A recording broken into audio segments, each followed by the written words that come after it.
apakah ikhlas itu? Ikhlas menurut saya seperti kita sedang BAB.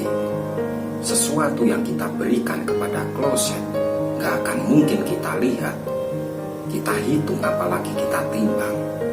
Itulah makna ikhlas yang sesungguhnya, memberikan sesuatu tanpa makna.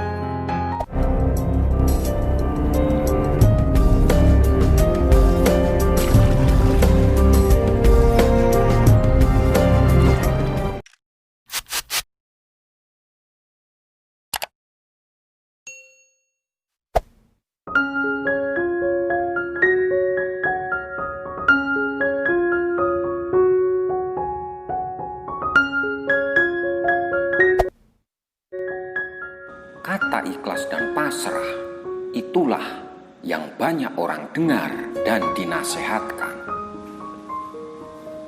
Tidak banyak orang yang mampu menguasai sikap ini. Jika ditelisik lebih dalam lagi, ikhlas berarti merelakan apa yang sudah bukan milik kita. Sedangkan pasrah adalah sesuatu yang mesti kita serahkan semuanya kepada Yang Maha Kuasa. Sayangnya, masih banyak orang yang salah kaprah dalam memaknainya. Sehingga, bukanlah sikap ikhlas, melainkan keluhan dan rasa sombong. Ketika seseorang sudah merelakan, berarti ia harus bisa tidak mengungkit-ungkit akan hal itu lagi. Jika diungkit atau dibicarakan, maka tidak bisa ikhlas.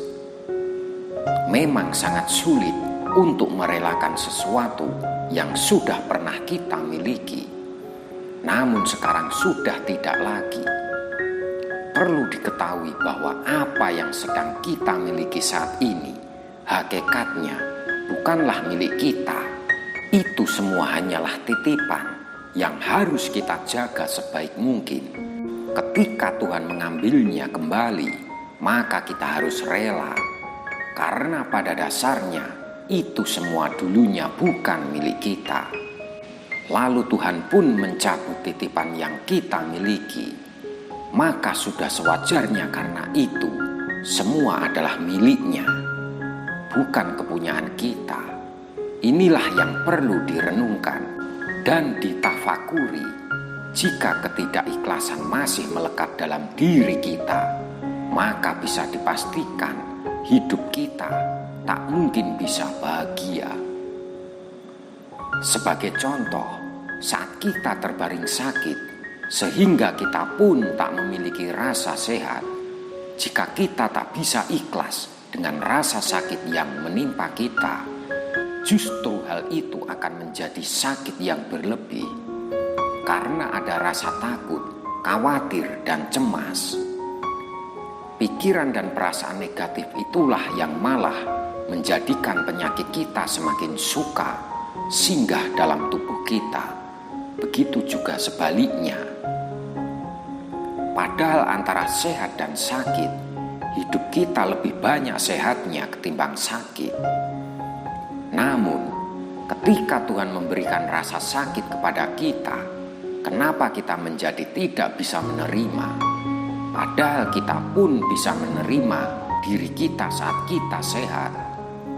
Memang hal itu adalah wajar dan manusiawi, karena sejatinya kebutuhan dasar manusia adalah mencari nikmat dan menghindari sengsara. Sehat adalah nikmat dan sakit adalah sengsara. Selanjutnya, pasrah bisa dimaknai menyerahkan segala urusan kita kepada Tuhan setelah kita berusaha semampu kita. Namun, banyak orang yang menyikapi dan berasumsi bahwa pasrah, ya, tidak melakukan apapun. Praduga itulah yang salah. Jika kita hanya menanti takdir dan tak mau berusaha, itu namanya putus asa, bukanlah pasrah. Perlu diketahui bahwa arti pasrah sesungguhnya adalah kita melakukan usaha semaksimal dan sebaik-baik mungkin, sedangkan hasilnya itu terserah kepada Tuhan. mau dibuat sesuai dengan harapan kita atau tidak, itu terserah olehnya. Itulah pasrah sesungguhnya. Yang terpenting kita semua sudah melakukan usaha sesuai dengan kemampuan kita. Banyak orang ketika sedang ada masalah dan sedikit muncul amarah, dia mengatakan sabar. Sambil mengelus dada, itu bukan sabar, tetapi menahan amarah dan masih mengeluh dalam hatinya. Sabar bukan mengeluh dan bukan menahan amarah. Sabar adalah kondisi ketika kita bisa menerima keadaan dengan tetap memiliki hati yang tenang. Inilah sabar. Namun, memanglah susah jikalau dilakukan.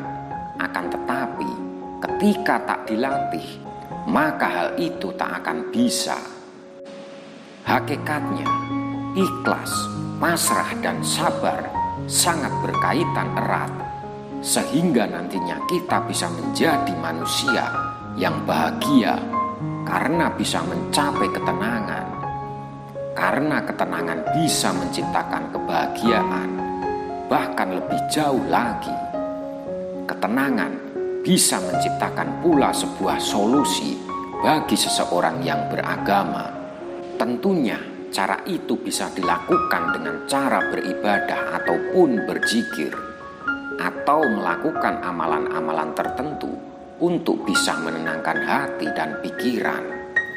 Demikianlah makna dari kata ikhlas, pasrah, dan sabar. Terima kasih.